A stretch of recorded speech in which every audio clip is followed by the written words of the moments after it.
Salam sejahtera buat kita semua. Puji Tuhan, doa kami diberkatilah kita semua.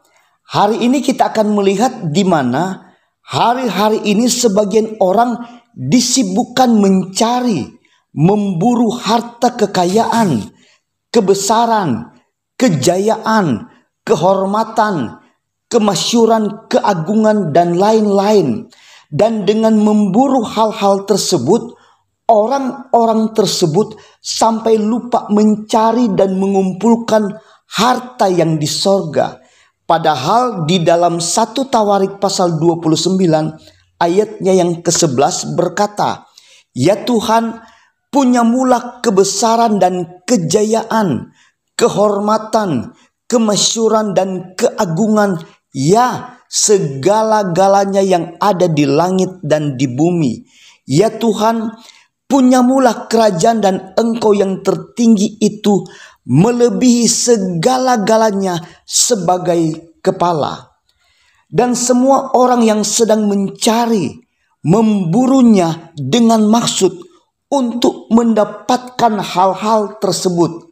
Mari kita akan baca di dalam Matius pasal 6 ayatnya yang ke-32.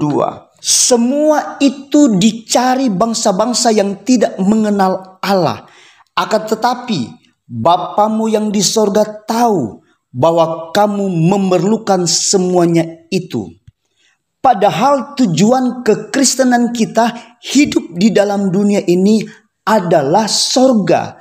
Sehingga Matius pasal 6 ayatnya yang ke-33 berkata, "Tetapi carilah dahulu kerajaan Allah dan kebenarannya, maka semuanya itu akan ditambahkan kepadamu."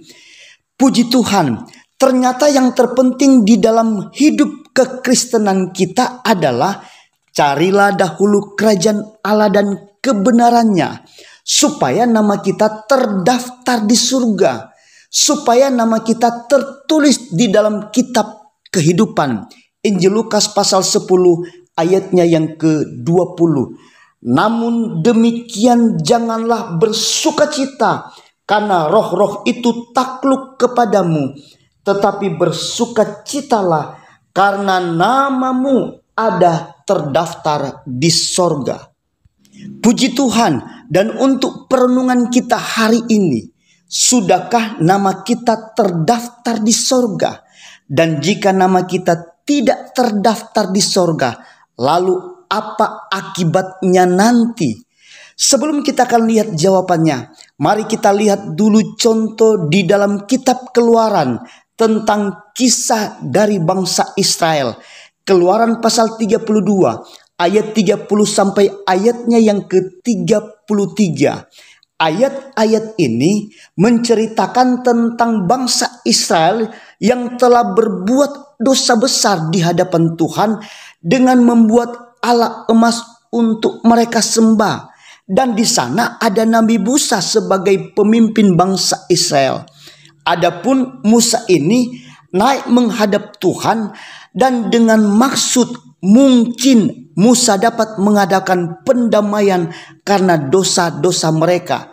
Kita baca dalam Keluaran pasal 32 ayatnya yang ke-30. "Keesokan harinya berkatalah Musa kepada bangsa itu, kamu ini telah berbuat dosa besar, tetapi sekarang aku akan naik menghadap Tuhan. Mungkin aku akan dapat mengadakan pendamaian karena dosa itu." Kemudian ayatnya yang ke-31 dan 32 berkata, "Lalu kembalilah Musa menghadap Tuhan dan berkata, bangsa ini telah berbuat dosa besar, sebab mereka telah membuat alat emas bagi mereka. Tetapi sekarang kiranya Engkau mengampuni dosa mereka itu, dan jika tidak, hapuskanlah kiranya namaku dari dalam kitab yang Kau tulis."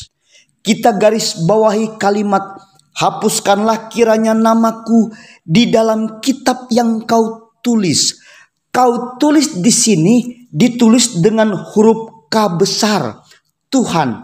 Artinya hapuskanlah kiranya namaku, yaitu nama Musa, dari dalam kitab yang telah Tuhan tulis, yaitu di dalam kitab kehidupan atau di dalam kitab Al-Hayat itu, yaitu kitab yang menulis nama-nama yang akan diselamatkan untuk masuk surga.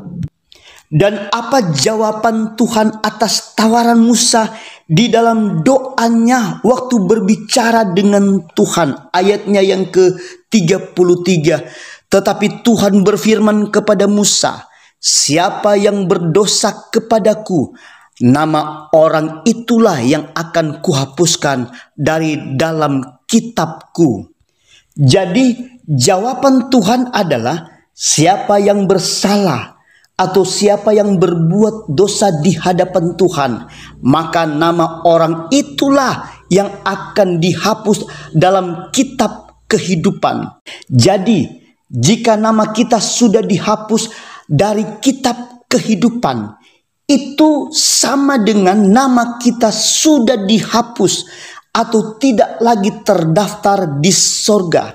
Jadi begini, orang-orang yang percaya kepada Tuhan Yesus Kristus, hidup di dalam ketetapan-ketetapan Tuhan, hidup sungguh kudus dan berkenan kepada Tuhan, maka nama orang tersebut akan tertulis atau terdaftar dari kitab kehidupan atau buku Al-Hayatnya Tuhan. Dan jika orang tersebut kembali hidup di dalam dosa, dan jika orang tersebut kembali hidupnya di dalam dunia ini menyimpang dari jalan-jalan Tuhan, maka nama orang itu, nama orang yang bersalah itu yang akan dihapuskan dari kitab kehidupan. Dan akibatnya, mari kita baca dalam kitab Wahyu pasal 20 ayatnya yang ke-15. Dan setiap orang yang tidak ditemukan namanya tertulis di dalam kitab kehidupan itu, ia dilemparkan ke dalam lautan api itu.